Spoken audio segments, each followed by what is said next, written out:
Hey, what's going on guys? My name is Joey. Welcome back to another video here on my channel.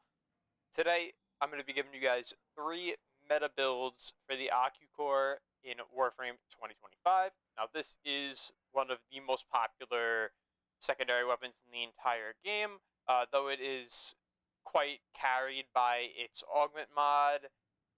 As long as you have that, it is top tier secondary weapon. Very, very popular. Most used weapon in Warframe last year, or most used secondary weapon in Warframe last year.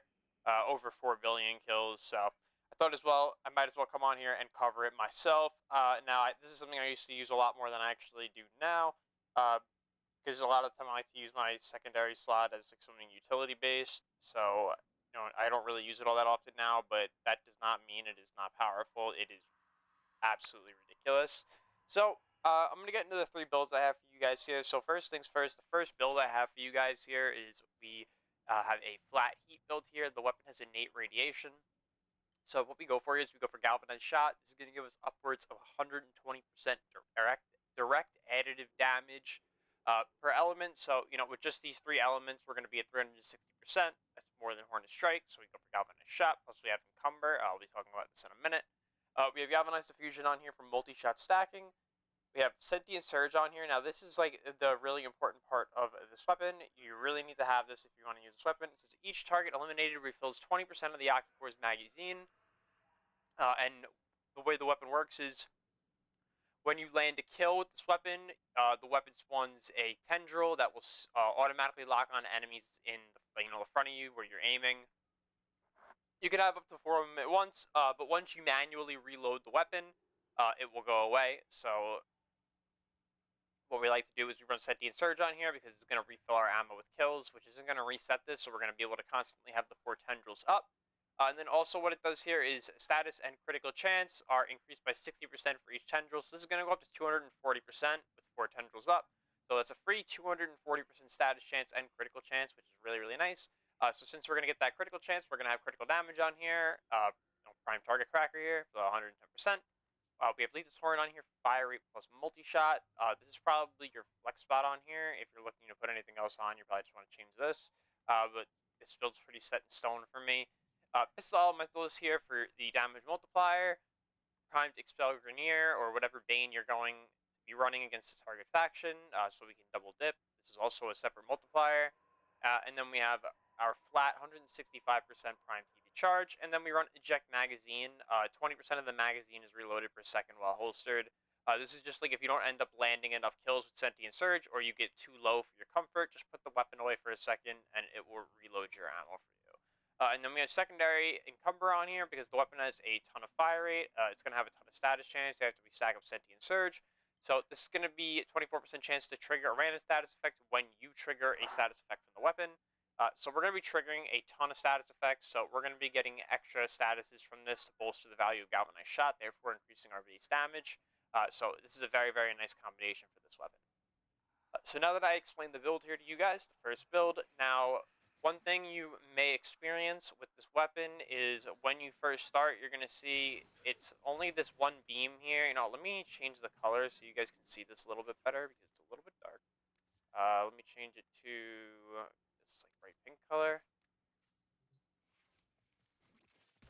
And now you can see this a lot better. Now you can see here, it's one beam like this. Now you're going to see it's not doing much right now because we have no galvanized stacks.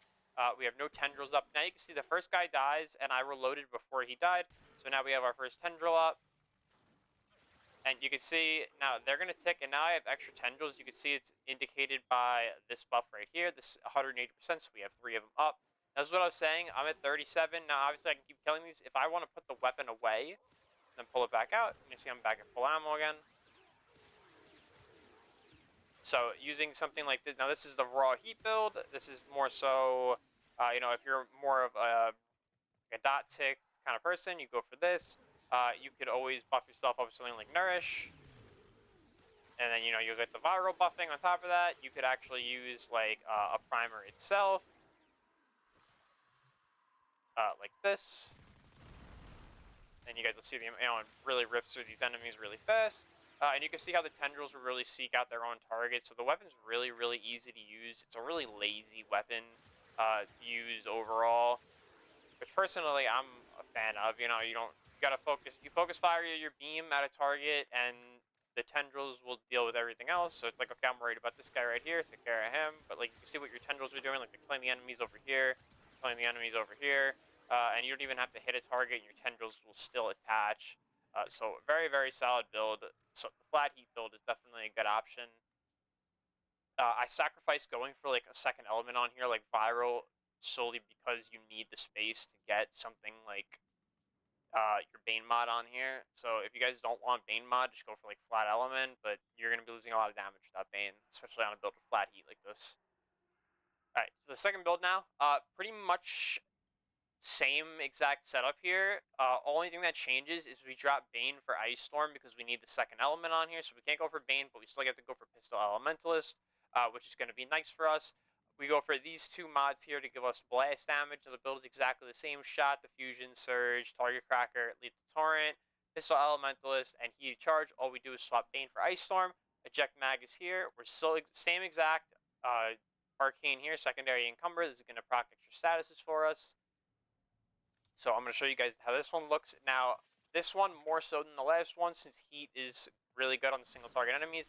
This one's going to feel like this when you're starting to shoot it. It's going to be really, really sluggish. Either you want to kill fodder or prime, and then go back at it.